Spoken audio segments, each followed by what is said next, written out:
صورة عايزة أنبهكم لشغلة. بيقولوا في جامعة في تل أبيب اتفتحت في فلسطين المحتلة، ليس فيها أي طالب مسلم ولها إدارة خاصة وتدار عبر جهاز الموساد الصهيوني. تقوم هذه الجامعة بتدريس وتعليم العلوم الإسلامية المختلفة من قرآن وحديث وفقه وشريعة وعبادات، طبعا باللغة العربية، ولكن على طريقة الصهيونية. جميع طلاب الجامعة دي من اليهود اللي بيحضروهم كمشايخ وقضاة ومدرسين في مساجد ومدارس وجامعات العالم. هيكون دورهم الرئيسي هو تشويه صورة الدين الإسلامي في نفوس الناس بطريقة ذكية جدا ومدروسة، مثل الغلو في الدين، العنصرية اللي فيه، التشكيك في المصادر، تقديم الفتاوي الشاذة والكاذبة. بيعلموهم لغة البلد اللي هينزل فيها، يعني مثلا انت هتنزل في العراق لازم يتقن اللغة العراقية تمام. انت هتنزل في مصر لازم يتقن اللغة المصرية. انت في الأردن، انت في لبنان، كل واحد فيهم بيتقن اللغة بتاعت البلد تمام. بعد التخرج بيعلموهم شكل جديد، يعني بدهم نيو لوك.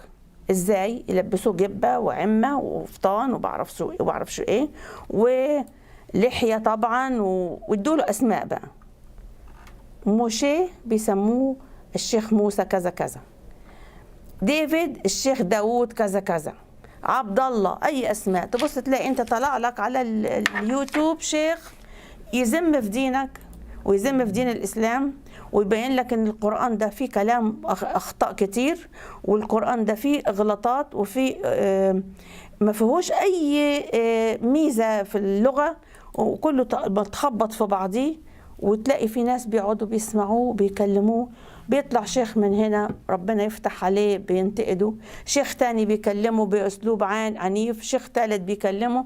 المهم أنا عايزة أقول لكم الكلام ده ليه؟ أنبهكم إن في شيوخ مدسوسة، ولذلك ما تسمعش الكلام قبل ما انت تدرسه وتفلتره في عقلك. في شيوخ معروفين في الساحة وكلنا بنتبعهم وكلنا بنسمعهم، شيوخ معروفين حلوين قوي وبيتكلموا تمام، وهم تابعين لمذهب أهل البيت وبيتكلموا عن لسان أهل البيت صح، لأن تلاقي كلامهم يتطابق مع القرآن، ويجيب لك الكلام بتاعهم والأسئلة المعلومات بتاعته مطابقة لآيات القرآن. إنما هدولاك يذموا لك في القرآن، يبينوا لك. الجماعة الملحدين بيجروا وراهم على فكرة، بيقعدوا معاهم وبيسقفوا لهم وبيهللوا لهم. انتبهوا لأولادكم، انتبهوا من شيوخ الفتنة. ولذلك لما يقول لك الإمام هيطلع يقص راس 60,000 شيخ، عارفين من هم بقى؟ اللي هم دول مدسوسين في العرب ومدسوسين في الدول العربية وعاملين حالهم شيوخ، وبيدوا فتاوي، بيطلعوا لك فتاوي على الكمبيوتر، على الفيسبوك وعلى اليوتيوب، فتاوي لا أنزل الله بها من سلطان. احنا بنتفرج ونقول اتفوه على كده فتاوي واتفوه على كده شيوخ، بنسكت. انما انا قلت الكلام ده ليه النهارده في الحلقه بتاعتي؟ عشان تنتبهوا، وتنتبهوا على اولادكم لما يتسمعوا على مش اي شيخ يتسمعوا الواحد، حتى لو كان لابس عمامه سودة، خد بالك بيلبسوهم عمامه سودة عشان تعرفوا انهم من اهل البيت وان كلامهم محدش يقدر ينتقده. انتبهوا معايا.